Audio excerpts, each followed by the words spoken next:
you started this organization called Black Pact. And so it's basically an organization now trying to become a PAC, a political action committee.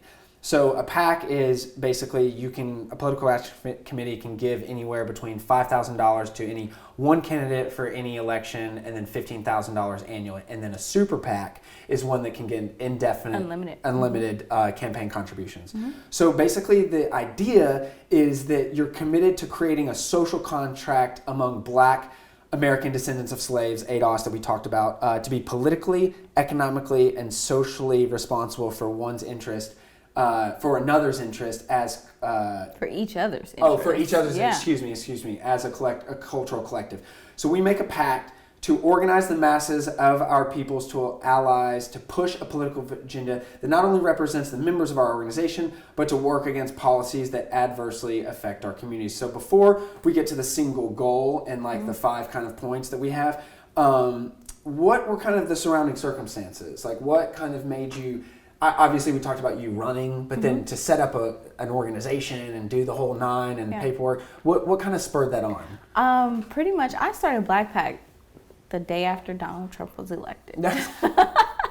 and for me, it was more so because, I had quite a few drinks when he was elected, when it was announced, and I held my son in my arms and I just cried, and I apologized to him to what this country just did to him in terms of, this is your response. Somebody who was just saying, basically, be tougher on criminals and things like that, after we just had a string of police-involved shootings of black people, Black men specifically.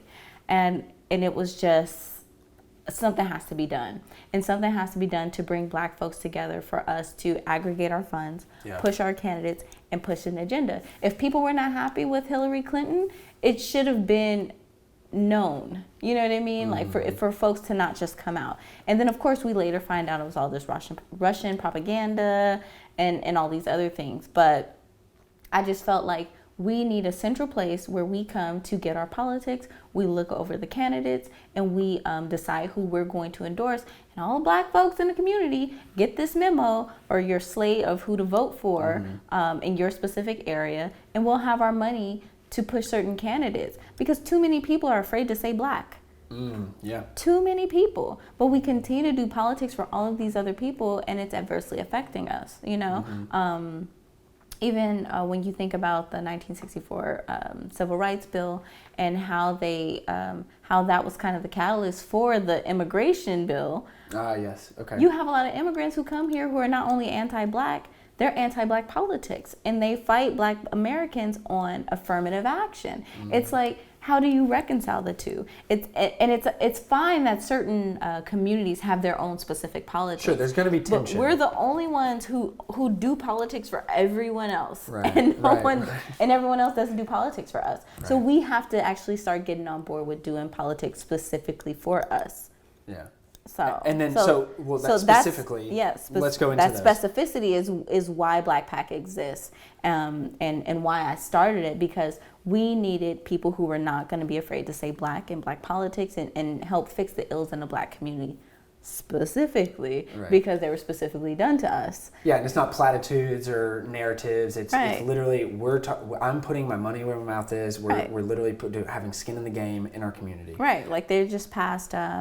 It's not passed. It's going to be on the ballot to basically to amend the state constitution to allow for racial preferential treatment for government contracts, reinstating affirmative action. We need that.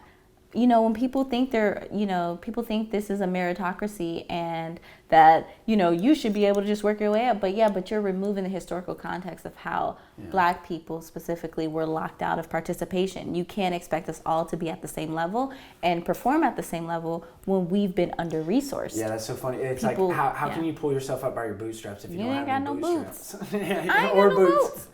No straps or boots. No straps or boots. So that's a rude statement to make. That's why I created Black Pact, and because we need to not be afraid of that anymore. And a lot of people are afraid of it is because they're getting money from other folks and they don't want to upset them. Even Karen Bass, she was bold enough to say it. She said, "Oh no, we don't say Black because won't nobody touch it." if you say black in there. And we want to change, and we want to change that narrative, and we're going to. And the fear of saying black is partly why we got George Floyd. Yeah. You know, someone like George Floyd exists because we're not doing black politics. We're not trying to make whole these black men who are coming out of prison, who you know, who can't find a job and who can't take care of their kids, and, you know, whether they engage in drugs. Like, it's traumatizing being a black person in this country. I'm not surprised by the rates in which we engage in alcohol and drugs and things like that. It's a lot of trauma.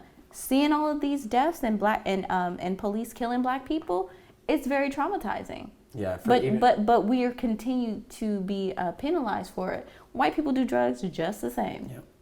Yep. And I mean, I even tweeted this with Jacob Blake. Jacob Blake. His 3 kids were in the car when he was shot, and it's like, how can you put a dollar amount on the trauma of those kids? Again, like, I don't know how you can economically even justify even sending a cop there to the institute, because then the harm that was done, rather than what you were trying to break up, a house fight, a fight that a good Samaritan was breaking it up, and then he just doesn't want to listen to you because he becomes knows, he becomes a suspect. Exactly. Yeah, it's unfortunate, but also the mindset of that cop to where you don't even consider these children. No, exactly. You don't consider their safety. You don't, like, not even like just the trauma. You don't even consider the fact that you could have shot one of his children, or a bullet could have ricocheted and hurt one of them. Well, I think it all, and I'm not justifying, but it seems like it's an occupying force, like a war. Like, you are the enemy and you are the other, and literally it doesn't matter. And your children are too. Yep. Yeah, they definitely don't take the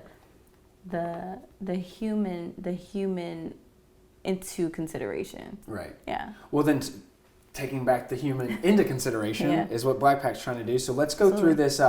You have kind of a 5-prong thing, and obviously there's more, but these 5, I think, really speak to kind of what you're trying to do, and then also the mechanisms of literally what's been happening. So we are driven by a single goal: to push a political agenda that addresses the specific ills forced into our communities through slavery, the Reconstruction era, Jim Crow, redlining, and the prison industrial complex. So, and let's take each one of those, I guess, as a singular thing.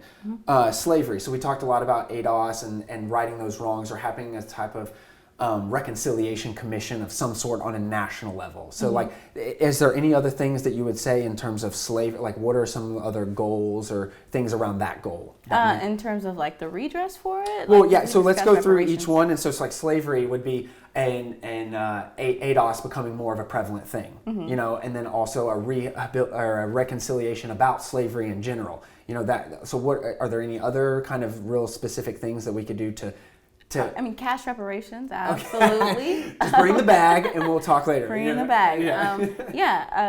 Definitely just like we discussed before in terms of like the census and ADOS being very good point. ADOS being a much more prevalent movement, and that people who are American descendants of slavery, it is important that you are counted as such, because we have to actually get a real glimpse of where we are as a people. That's important. And then from that, actual reparations, we need to figure out who will actually get them, and it will be American descendants of slavery who have identified as Black on all of their official documents for the last 10 years. You know, you don't get to be a white person who has Black somewhere down the line in your family. You get to say, that's like, not the point. That's definitely not the point. It's about really righting the wrongs of this country and the way that this country has financially broken us and locked us out of economic participation with slavery, and refused to make us whole because of it. And a lot of people currently still are living off of the wealth made from slaves. Sure. And then that goes into the Reconstruction era of like, what are some of the things, because I mean, the wealth that was created after slavery but still in white pockets, you know? And so, I mean, they gave reparations to the slave owners who lost their property. Right. They reimbursed them money for losing their slaves. And then we were supposed to, during the Reconstruction era, we were supposed to get 40 acres and a mule. We did not get that. Right. No, because totally. had we been able to get that, we would have been able to farm our own land and own our own products and actually engage in contracting. The Civil Rights Law of 1866 gave us that right to engage in commerce and be able to have contracts. But we ain't had no property or no land to do it. Well, that 40, there's a great Radio Lab episode about that 40 acres and a mule, and then also the Tulsa black, the black stock and market even in Tulsa, which was in the early 1900s. That's another, 40, 50 years well, then that goes after into Jim Crow. slavery. And and definitely, and then Jim Crow. But it was like, black people have always been resourceful and persistent. We always had that drive. But when you have a system that is constantly beating us down and will snatch the rug from up under us every time we try, it can be defeating. And I feel like we're kind of on the end when you see the 50% of the homeless. We're on the defeated end. Yeah. Granted, not everyone is, but it's like our numbers are extremely too high. It's a state of urgency right now. Right. And then then Jim Crow is the next, and specifically with Jim Crow, that was more in the 60s, but then like you said, Michelle Alexander is, she said the new Jim Crow, and that's more about incarceration. And we'll get to the prison industrial complex, but basically the idea is the 13th Amendment is supposed to basically say, hey, everyone's not a slave. It's supposed to. But what it does do. The clause, it says, actually, if you're committed from a crime, this is not necessarily what is. So I basically think that, the Jim Crow kind of the resurgence of that, and then Michelle Alexander's really shined a light on some of that resurgence. So is there any other specific kind of policies or other things that specifically Jim Crow? Or is that more tied in with the prison industrial complex as well? I mean, like when we discuss these things, we're talking about the actual harm that's been done to us, and that is a crude disadvantage between slavery to now. So, like, if we were able to have our own farms and things like that, like the amount of interest that all of that would have, the compounding, interest that would have came about, how further along Black people would be economically, would not exist had these atrocities did not happen specifically to us as a people. So it's an accrued disadvantage. So you owe us some money. It's like beyond economic lockout, because even the crack epidemic, while we're already financially fractured, you then crack bomb us. And the actual government, the CIA, actually helps put this crack in our communities. So to help you guys pay for a war that Congress said no to. It's all interconnected. I mean, it's definitely interconnected, but it's like you already took in economically disadvantaged people. Then you hook them on drugs. Specifically in our community. Then overly incarcerate them to continue to allow for slave labor. It's like you're using us. We are the shoes that America ran this race on. You know what I mean? Totally. And we're tore up. You have to repair us.